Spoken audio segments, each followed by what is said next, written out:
Hey guys, I think I'm late to this story for sure. I think it's still developing as well. Wanted to actually make this video yesterday, couldn't do it, but this is the Oni Press layoff, Oni and Lionforge merger, which led into layoffs, all at the same time. So, or basically the same time. It was kind of interesting how this came out because you could see that there were a lot of articles, especially like from the New York Times even, that were trying to be very positive about it and supportive and like this is a good thing. Don't get me wrong, mergers I think can be great. At least they're trying to do something. They need to compete with Marvel and they need to gain more readers. They need to expand the market. So if doing a merger is how you're going to do that, that's cool. I think you should do that. Having said that, the layoffs have really overshadowed anything positive right now that has come of this. Now, first I got to say, I don't want to offend anybody, but I'm going to speak freely anyway. But for all the people that have been laid off, that sucks. I hope that they find work. And in fact, I would encourage them. Your boy Zach from your Comics Matters, with your boy Zach and Luna, has actually offered jobs, so freelance positions. So that's something to think about, and I would encourage you to do that. So layoffs suck. It's one of those things. I don't want to second guess why layoffs are happening, because you don't know what's going on behind the scenes.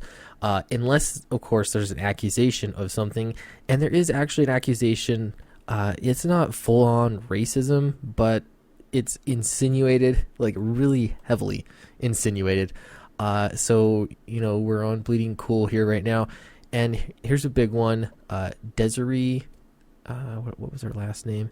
Desiree Wilson, who is an editor, posted on Twitter. And I didn't realize this. It wasn't announced or anything. It's just that people have been, like Desiree, have just been saying it on Twitter publicly. So I imagine there are more people that have been laid off that just haven't taken to social media to let that be known. Okay, so Desiree said, "I, the only black person at Oni, just got sacked. So if you want to know if Oni cares about marginalized and people of color folks, there's your answer." Well, that's an accusation. Again, I don't know what's going on behind the scenes. I have a hard time believing that Oni Press is being racist, but who knows? Here's something that comes up a lot. It's the term work. And I've mentioned this before.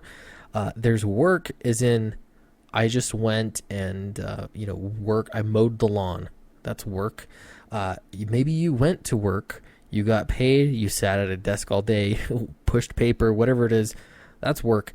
And then there's this diversity work that gets talked about a lot. That's not actually work. That's an ideological framework. If that counts as work, then I guess just having a conversation with anybody or just having an opinion counts as work. Really... Can we please just share definitions? Anyway, okay, so while at Oni, I increased the diversity of voices on my list in a huge way. What does that mean? Diversity of voices. I've spearheaded several books centering black and brown voices. I opened the gate for them as a gatekeeper does. None of those voices are in limbo, and honestly, that's the worst part of this. Or they are in limbo. Now those voices are in limbo. This is weird because it focuses only on race. Is that the only reason that Desiree was laid off? Is it the reason why these particular people are in limbo? Are there other people in limbo who are not so-called diverse voices? I don't know. All of this is kind of icky. I don't like people getting fired. I don't, but I also don't like diversity of voices being the reason why you should not be fired. That seems, you see where I'm going here? That's not work. That's just something else. You just hired people. Okay, so we're going to continue here. I had to adjust the original version of this tweet, but my work on inclusion was my best at Ani, and I'm proud of it, and nobody will ever strip me of that. What work on inclusion? So hiring people based on their skin color? Is that what we're saying? I'm never going to understand this. Hiring people based off their skin color. Man, all right. So while I was at Ani, I increased the diversity voices on my list in a huge way. Spearhead, okay, same tweet. I don't know why they show the same tweet over and over. Okay, here's another one, DJ Kirkland. He says, so the one black, capital B, notice that, black editor at Ani, which just so happened to be my, capital, all caps, M-Y, my editor for Black Mage was axed. Upside down, smiley face.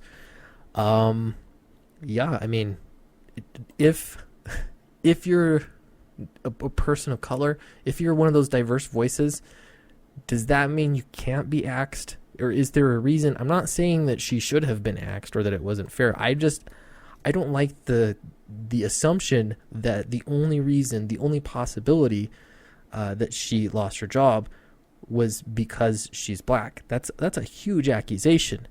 If it is true, that would be astounding and terrible, obviously. But I don't like the other way around then too, where they should not lose their job just because of their skin color. That seems really silly. When there's a merger, people are going to get laid off. That always happens. That's how mergers work. Okay, so here's another one. Can't say anything about the merger, but I'll be looking for freelance work soon. Check out, diversity. It's diversityincomics@gmail.com. Send a message there. I know there's work. There's work elsewhere in comics. Stay tuned, and thanks to everyone for reaching out so far. If you are emailing me, please send I no longer work for Lionforge. Okay, so yeah, another thing. More and more of these are going to trickle out, I guarantee it. Why on earth, Rich Johnson, are you showing me a commercial for Depends? Oh my goodness. I'm going to report this ad. Inappropriate content. I don't want to fill it out. Okay, we'll just muscle through it. All right. We're just gonna go with it. Okay, so I'm one of those people who got sacked in the wake of the problem at Ani Press merger. If anyone knows anyone in need of a slightly used writer editor, Carney. I'm sorry, it's really hard to read this when I got a Depends commercial in my face. I'm gonna just scroll down there. Okay, so people are looking for work. They are. It makes me realize comics is, I don't know if it's just creative industries altogether, but comics seems to have this thing where there's a lot of creative people that want to get into comics. There aren't a lot of people that are creating jobs for other creators, if that makes sense.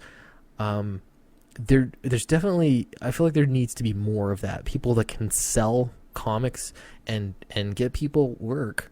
That's important. Again, diversityincomics@gmail.com. I'm sure he's got a position for you. So Mags Visaggio said, the more I read about this Ani/Lionforge layoffs, the more crushed I am. Absolutely awful. These are some of the best people in comics. Yeah, I mean, it sucks. People are losing their jobs. I'd like to especially single out Melissa Zario, who was Ani's director of publicity. She was a delight to work with. Morning. None of this is all that interesting, unfortunately. I've always stood by the work of creators, the heartfelt and talented. With each breath of life, I could. Let me try that again. With each breath of life, their work is invaluable, and I know that I could not have done it. Okay, that didn't make a lot of sense, but still not pertinent. Can't say much about the merger, not sure what will happen yet. Okay, so you get the idea. A lot of people are coming out saying that they're losing their jobs. And I would imagine there's going to be more. It's going to happen. So I'm going to pop over here to a different article. This was more recent. I'm starting to see a lot more news dumps coming out on this. And the weird thing is, that they sent out a press release about it because initially you got all the positive fluff pieces. But now that the layoffs are happening, you still have some of the other publications that it seems like they're trying to write a fluff piece about it, but then they couldn't ignore the whole layoff thing. So they're trying to do a fluff piece and at the same time explain all these downsides. Man. Okay. There's some explanations. Things are changing. In terms of what the merger tells about the comic book market, Comicron's John Jackson Miller says it's a further flowering of the middle tier market that barely existed in the mid 2000s. There are far more comic books coming out than were 10, 15, 20 years ago. Isn't that interesting? Even though there are far fewer actual books being sold, there are more books being printed, more titles. Really, if you think about that, let that settle in for a minute. That's not good. It's being flooded, and it's being flooded by Marvel. Everybody else is sort of reining in and focusing on quality of books, except for Marvel. Marvel is focused on just flooding the market with as much garbage as they possibly can. He says, for example, the 300th best-selling comic book today is outselling the 300th best-selling comic book from 20 years ago by a factor of 3 or 4. But that growth, as with the general success of graphic novels and comic sales, has a consequence. Growth. So it's selling, any one title is selling more. Here we go. This is the consequence. The audience is fragmenting across a wider and wider variety of choices. He said it does not get to be difficult. It does get to be difficult competing once we have so many comic books coming out. There are too many titles. I understand you want to have variety, but when you get into all these little niche markets and you have a comic book that's just made for one particular person, this Jordanian with the afro, I don't know, you have a very specific person that you're writing it for, that becomes a problem. It's weird that there's not mass mainstream comics, really, like there are for movies or television or everything else. This is, I don't know. It'll be interesting to see how all of this unfolds. Feel bad for people that are losing their job. I'm glad that they're out looking for freelance work. It is really obnoxious, though, that people are pointing toward race or that counting that work as more important, I guess, than whatever work they're doing, while, presumably sitting behind the desk. I don't know. That is kind of obnoxious. So yeah, I want to remind you of my book, my one book out, Downcast. It's still in demand. I keep getting people asking me like, oh, am I going to have a chance to get it somewhere else? You can get it right now. The link's in the description below. We're at $27,000. Thank you so much, everybody. And I imagine it'll keep growing. We're working quickly to get these pages done and to get this book and make it the best it can be. So yeah, don't hesitate to back. Thank you very much, and I'll see you next time.